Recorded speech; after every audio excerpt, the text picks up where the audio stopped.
नमस्कार भक्त मंडली, आप सभी को भक्ति कैवल्य चैनल में स्वागत है। आज हम जानेंगे भक्त रांका जी और बांका जी के बारे में। पंढरपुर में लक्ष्मी दत्त नामक एक ब्राह्मण रहते थे। उनके पुत्र के रूप में रांका जी जन्म हुए। रांका जी के विवाह वही पंढरपुर के श्री हरदेव ब्राह्मण के कन्या बांका जी के साथ हुआ। रांका और बांका जी दोनों भगवान के परम भक्त थे। रांका जी के नाम उनके अत्यंत कांगल और रंकता के कारण पड़ता था। रांका जी दरिद्र थे ही। दोनों पति पत्नी इस दरिद्रता को भगवान के आशीर्वाद मान के बड़े आनंद के साथ स्वीकार किए थे।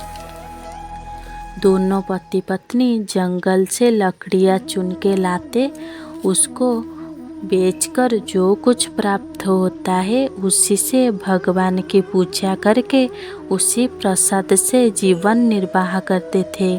उनके मन में कभी भी किसी सुख सुविधा और धन की कल्पना ही नहीं जाती थी।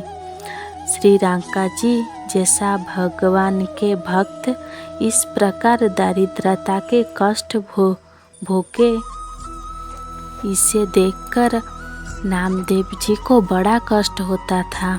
नामदेव जी साक्षात भगवान से बात करते थे। वो उच्च कोटि का भक्त थे। वो एक दिन भगवान विठल जी से प्रार्थना की, रांका जी के दारिद्रता को दूर करने के लिए। भगवान नामदेव से बोले, रांका तो मेरे प्रिय भक्त है, पर वो कभी धन का चाह की ही नहीं। धन की दोष को जानकर उससे दूर ही रहता है। कोई कुछ देने पर भी वो नहीं लेता। तुम देखना ही चाहते हो तो कल प्रातःकाल वन में छुपकर देखना। दूसरे दिन भगवान सोने की मोहरों की थैली उसी रास्ते में रख दिए जिस रास्ते में रांका जी बांका जी आते थे। दोनों पति पत्नी भगवान के नाम कीर्तन करके चले आ रही थे।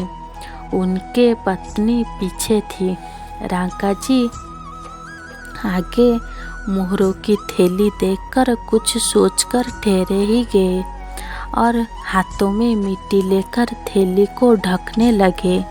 इतने में ही उनके पत्नी आ गई और पूछे कि तुम ये क्या कर रही हो। बार बार पूछने पर रांका जी बोले, यहाँ सोने की मोहरों से भरी थैली थी। कहीं सोना देखकर तुम्हारा मन में लोभ ना आ जाए, इसलिए उसे ढक रहा था। धन का मोह हो जाए तो भगवान का भजन नहीं होता। बांका जी बोले, स्वामी सुनना ही तो मिट्टी है, तुम मिट्टी को मिट्टी से क्यों ढक रही हो।